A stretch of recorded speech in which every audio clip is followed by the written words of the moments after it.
मुंबई म्हटलं की डोळ्यासमोर येता तर फक्त ट्रॅफिक, लोकल आणि धावपळ. पण आज तुमका मी एक अशी जागा दाखवते जी हजारो वर्ष जुनी आहे आणि एकदम शांत.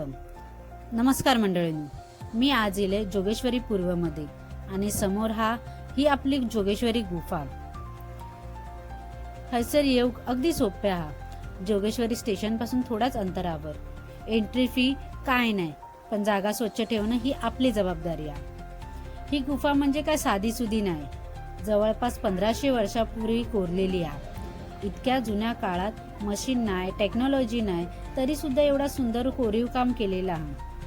आत पाय टाकताच मुंबईच्या बाहेर शांत ठिकाणी इल्याची फिलिंग येतात. हैसूला माणसांशी चौकशी केल्यावर कळाला की ही गुफा हिंदू आणि बुद्ध परंपरेशी जोडलेली आहे. आणि मंडळींनो, माका एक गोष्ट कळाली, या गुफेमध्ये जोगेश्वरी नावाची देवी आहे, म्हणून या जागेचं नाव जोगेश्वरी असा पडला.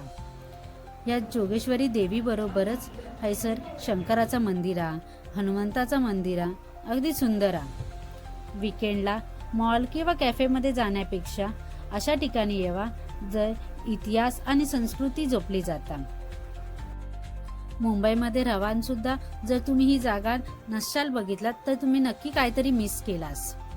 आणि मंडळींनो, या गुफेत इल्यावर माका अजून एक गोष्ट कळली, ती ऐकान मी अगदी चकितच झाले. हैसर भगवान विष्णू बरोबर लग्न लावली जातात. होय मंडळींनो, बरोबर ऐकलास.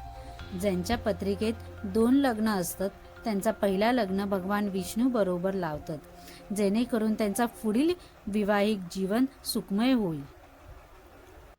अशी सुंदर आणि प्राचीन वास्तू येणाऱ्या पुढच्या पिढीक सुद्धा अनुभवता यावी, यासाठी शासनाने बारकाईने लक्ष देणे गरजेचे आहे.